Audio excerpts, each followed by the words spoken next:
Hey, sup guys, this is Oakley. Hey, nice to see you guys again. Yeah, I'm going to be covering more news. I appreciate the fact that you guys are tuning in, even though you've seen some of this news before. So, that just goes to show that you guys like to converse about Rome Total War, and I'm happy to have that discussion.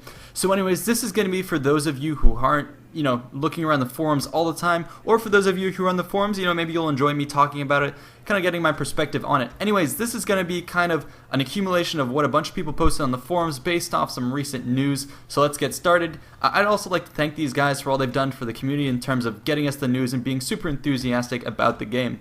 So let's get started. So M Murray 821 says that he went to the event in San Francisco, and what's really exciting about this is he talked about there being a new trailer. So as we saw with that Cleopatra trailer, which was, kind of cinematic but in using the gameplay, he talked about one involving Hannibal, all about a new campaign map shots with siege attacks, elephants in the Alps. He says it's freaking awesome, and what's most important is he says it's going to come out very, very soon. So, we're going to keep our eyes and ears peeled just for that trailer. I love Hannibal. I love the Punic Wars. He's one of my favorite generals, one of my favorite historic times to cover. So I'm going to be super excited to see that when it comes out. All right, the next guy who helped us out was Nuccio, Nuccio, sorry if I'm butchering that. Anyways, he brings us more information. So, about trade resources. He talks about how silver and salt are actually going to be represented in the game. This is something that people talked about before. When we saw the list of tradable items, people were worried that silver and salt were not represented because those were hugely important. Talk about silver, talk about Carthage in Spain, the huge mines that they're able to, extract and fuel essentially the Second Punic War and their expansion just because they were exploiting the mines there. And then obviously later when the Romans took over, they could mine it there. And of course silver was everywhere. Also salt was an extremely important commodity, something that brought you great wealth, and that's what he talks about right here. You can't trade your silver and salt, but they will increase region wealth.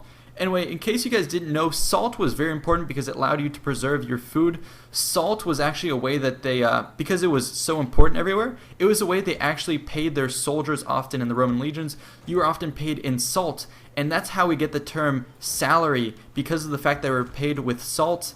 The salt, salt and salary, that's how those terms came about. Next he talks about the agents. So this is something I covered in a previous video. Anyways, there's going to be three main agents: the champion, the dignitary, and the spy/assassin. Each is going to be unique to the culture. So, maybe some culture will have like a spy who's more sneaky, adept at infiltrating the court, doing more diplomatic espionage, whereas someone might have a spy who's more assassin-based, more towards harassing and killing people. Another faction may have a spy that's more towards, breaking into cities. So you'll see that variety. Same goes with the champion, same goes with the dignitary.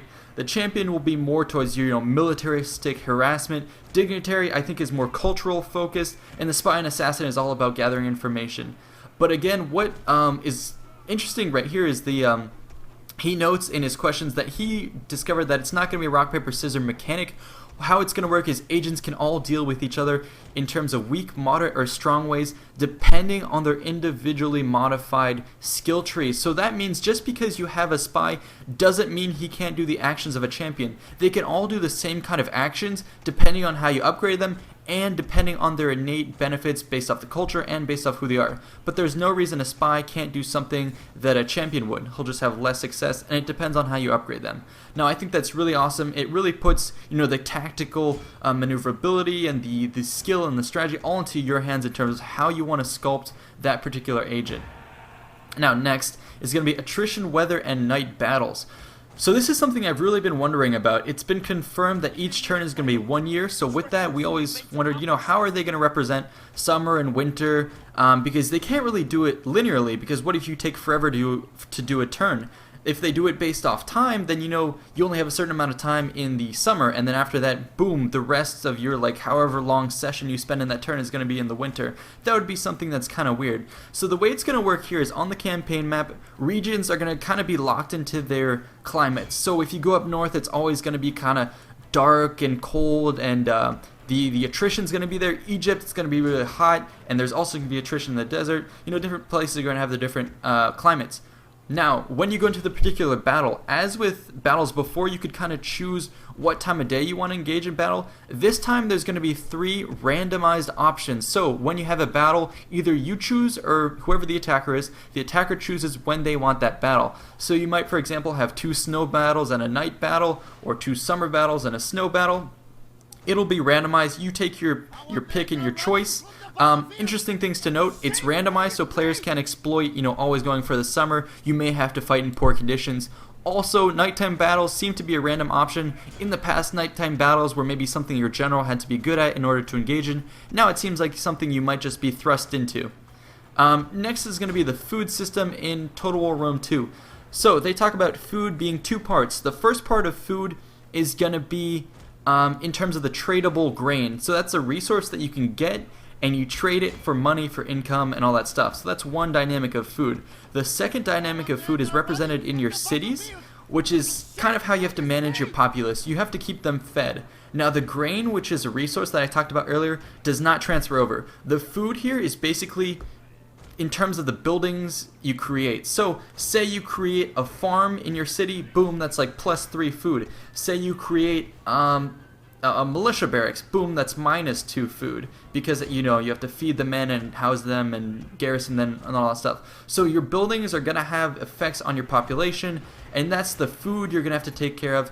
If you don't, your population will starve. There'll be a downturn in population happiness and productivity and stuff like that. So those are the 2 dynamics of food. Again, one is a resource, another one is kind of the health and the happiness of your city. Next, they talk about ruling factions.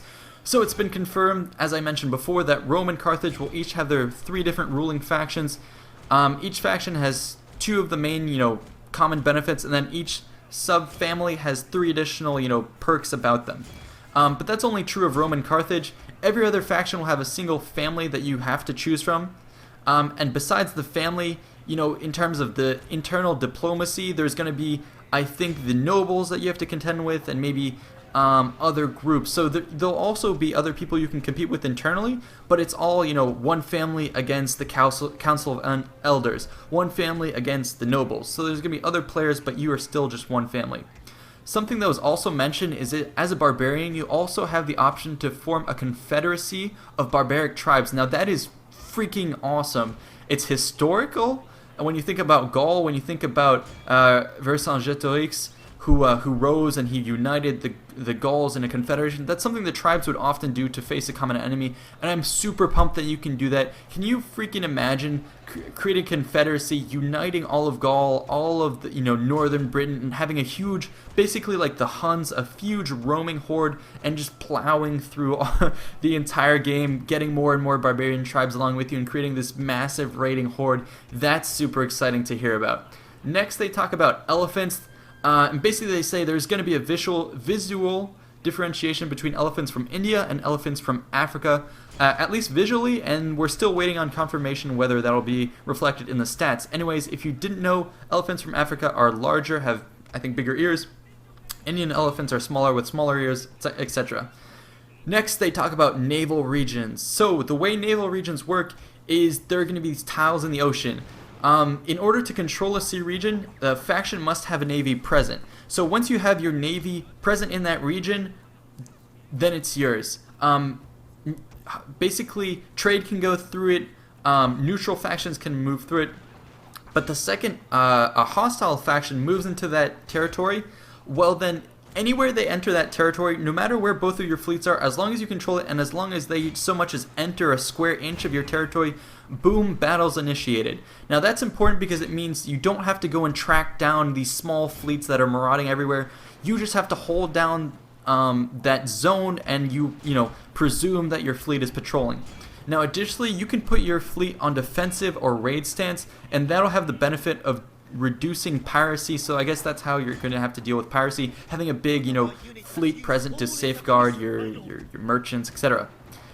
Next, they kind of briefly mention multiplayer. So in this, they say there's something big that's going to be coming, and one of the large revelations is when it comes to multiplayer, it's kind of interesting. What they said is you will have the entire campaign map in front of you, and you can zoom down to whatever area you want to fight on that spot. So it seems like multiplayer at least in this regard, will allow you to kind of choose a random battlefield based on the map. So for example, he gives the example, you want to fight at the hot gates, excuse me, you want to fight at Thermopylae, zoom in, there you go, you can fight that battle. If you want to fight to the north, you zoom into the north and engage in a battle. Now, I'm not sure how the dynamics of this works, who chooses and all that stuff, but it's definitely a very interesting way to keep it dynamic, allow players to, do scenarios. So maybe you want to go fight at Cannae or do all sorts of things. It also allows people to kind of explore the map and find, hey, I found a really neat region out in Egypt. And you can share it with people, so that's kind of a cool take. But again, there's going to be more news about multiplayer that's going to drop soon. In the next couple of days, we're going to hear what they did in Rome itself, and so I'm super excited for that. Now, next point, range units. Javelin throwers, it has been said, must be stationary in order to throw their javelins. But other units, such as legionary cohorts, will be able to charge and throw their pilum. Now, I think that's kind of weird, but again, I'll let it go for a gameplay mechanic. I'm sure, as people have said, the Pilla were just meant to be disruptive, and so I guess you could throw it while running. I do think it looks a little gimmicky, but oh well. Next, kind of shocking, is that battle speeches are going to be gone. I thought they were always cool, but again, I never really spent too much time with them, so it's not a huge deal. Some people will miss them. Man, there's a lot of these points. Sorry about this. Okay, but it's interesting. That's why you guys are here, is to learn about this stuff. So the next point is going to be slavery. They talk about slavery being an important mechanic in the game, and it's a little bit of a touchy subject, but slaves will be treated as a resource. It's something that allows you, the more slaves you have, the more capital, human capital you have to develop your projects and promote your economy, but have too many slaves and they might revolt and cause unrest, so you have to keep that kind of in balance. Anyways, the way you get slaves is you can capture the enemy units on a battlefield and choose to enslave them. So that's something that's cool. It's something that we saw before in previous games where you could, either kill your captives, free them, or you could ransom them. So now it seems like you can enslave the enemy. I'm not sure if you're given options or if you kind of just do that. Also, you can do that when you capture a settlement. You have the option to enslave the populace. Next is going to be talking about campaign cities. So famous cities such as Rome, Carthage, and Alexandria will be pre-mapped. Really high detail, like we saw in the trailer of the battle. So those are going to be pre-mapped. The other cities are going to be, randomly generated, but from what I've seen, they do still look highly detailed. They're not generic. They still look really awesome. They look believable. It's just they don't have all the time to, map out the 170 or so provinces. It's going to be the major cities, again, Rome, Carthage, Alexandria, and some of the others, I'm guessing Athens and stuff like that, that you'll be seeing represented, in a highly mapped out way. Next, unit cap on the battlefield. So, M. Murray and these guys talk about how they've heard that there's going to be a 20 unit standard cap, but what I've heard and what they think they've heard here is that you can actually have 40 units, and I think what it'll be is you actually have the option to choose based off what your playstyle is, if you think you can manage that, let alone if your computer can manage that. I think you have the option to tick a box that says yes, allow 40 units. That's going to be freaking absolutely insane. Excuse me for burping in my mouth right there. But anyways, yeah, that's going to be absolutely freaking insane, having 40 units against 40 units, let alone AI controlled reinforcements. They're going to be some epic battles. Next is going to be routing units. So he says he wasn't able to have too many questions about this, but what's really, really cool is he said in one of the battles that he played, he was kind of slaughtering these Egyptian troops, and as they started to rout, the soldiers in the front kept on fighting while the ones in the back kind of trickled away and started running. So that's, it might have been, a spur of the moment type of thing, kind of a gimmick, but maybe it's something that they have built into the game where, routing will occur kind of in stages and progressions, and that would be really cool to see. He also talks about another instance where he completely surrounded a certain number of units, and as he was hacking them to death, they ended up never fleeing and they fought to the death. And that's something we saw in, I believe, Medieval, was if you surround units, they're going to fight to the death, so you always have to give them the semblance of an escape route so that they will flee. So that's another cool dynamic that you have to take into account when you attack your forces, or the enemies, excuse me. Wow, that was a lot of information. Anyways, there's going to be so much more information coming out, guys. I'm going to keep covering it. I'm super excited. Stay tuned. There's going to be the multiplayer news that's coming out soon, that Hannibal trailer that's going to be coming out soon, so I will be covering that as soon as it comes out. I will see you guys next time. Feel free to drop comments below and talk to me. I love corresponding with you guys. Let me know what you think. Anyways, see you next time.